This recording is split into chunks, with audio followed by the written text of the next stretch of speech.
नमस्कार दोस्तों, मैं doctor Nirmal Jain, director Jain chest care centre, Subhash Nagar, Jaipur, पूर्व विभागाध्यक्ष एवं अधीक्षक श्वसन रोग विभाग, स्वामी मानसिंह मेडिकल कॉलेज एवं senior consultant, Manipal hospital, Jaipur.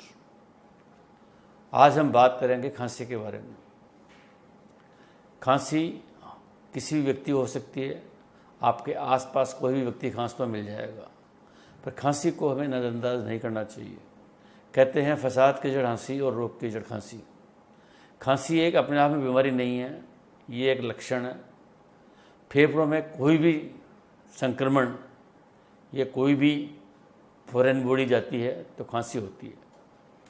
ये फॉरेन बॉडी केमिकल्स के रूप में हो सकती है, एनवायरमेंटल एलर्जेंस के रूप में हो सकती है, फ्यूम्स के रूप में हो सकती है। सबसे पहले हम बात करें तो हम चलते हैं श्वास रोग में ऊपर से। सबसे पहले कॉमन कारण आता है एलर्जिक राइनाइटिस। एलर्जिक राइनाइटिस एक वायरल इन्फेक्शन है जो कि वायरसेस से होता है। और जब ये जुकाम होता है, जुकाम को हम नज़रअंदाज कर सकते हैं।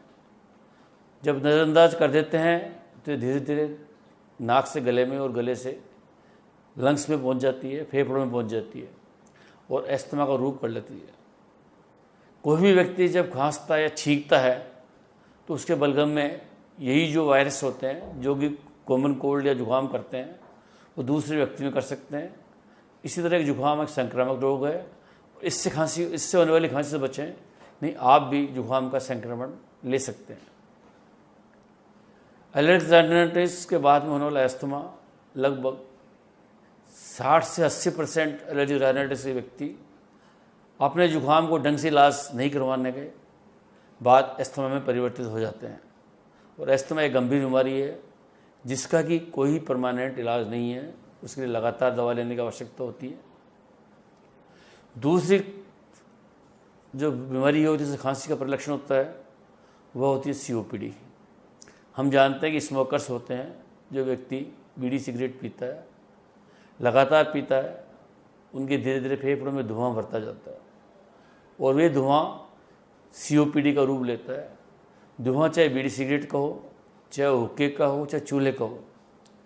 हमारे प्रमुख व्यक्तियों में तो बीड़ी सिगरेट हो सकता है, लेकिन अपने जो गांव में गृहणियाँ होती हैं उनमें चूल्हे का धुआं भी एक प्रमुख कारण है COPD का। और COPD के बाद में चलने वाली लगातार खांसी के साथ बलगम भी आता है। बलगम जब निकलता है तो स्वस्थ व्यक्ति का शरीर कमज़ोर हो जाता है। इसलिए जो स्मोकर्स में खांसी होती है वह COPD से हो सकती है। और कई बार स्मोकर्स में एक दूसरा बीमारी और कॉमन होती है जो कि होती है TB। इसलिए कोई व्यक्ति अगर खांसते खांसते कमज़ोर हो गया है, उसके भूख कम हो गई है, वजन कम हो गया है, कफ में खून आता है, तो यह TB का लक्षण होता है। कहते हैं कि अगर 2 सप्ताह से अधिक की खांसी है तो भारत सरकार भी बार बार कह रही है 2 सप्ताह से अधिक खांसी को नज़रअंदाज नहीं करें और अपने बलगम की जाँच करवाएं। ये TB का लक्षण हो सकता है।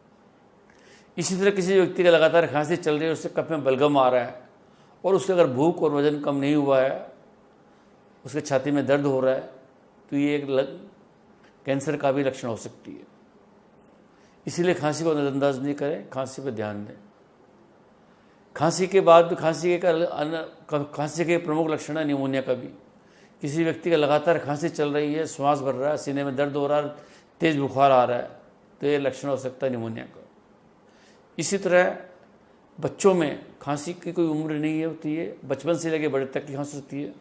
बच्चों में लगातार चलने वाली खांसी हुफिंग कफ का एक लक्षण हो सकता है। इस खांसी को हम कैसे डायग्नोज करें, बीमारी कैसे पता लगाएं और कैसे इलाज करें। खांसी ही नहीं, श्वास रोगों की हम अन्य बीमारियों के बारे में भी चर्चा करते रहेंगे। मैं आपसे जुड़ा रहूँगा और आगे के कुछ अन्य वीडियोज़ के अंदर हम अन्य श्वास रोगों के बारे में जैसे अस्थमा, COPD, लंग कैंसर, क्षय रोग, इनके बारे में भी चर्चा करेंगे। धन्यवाद।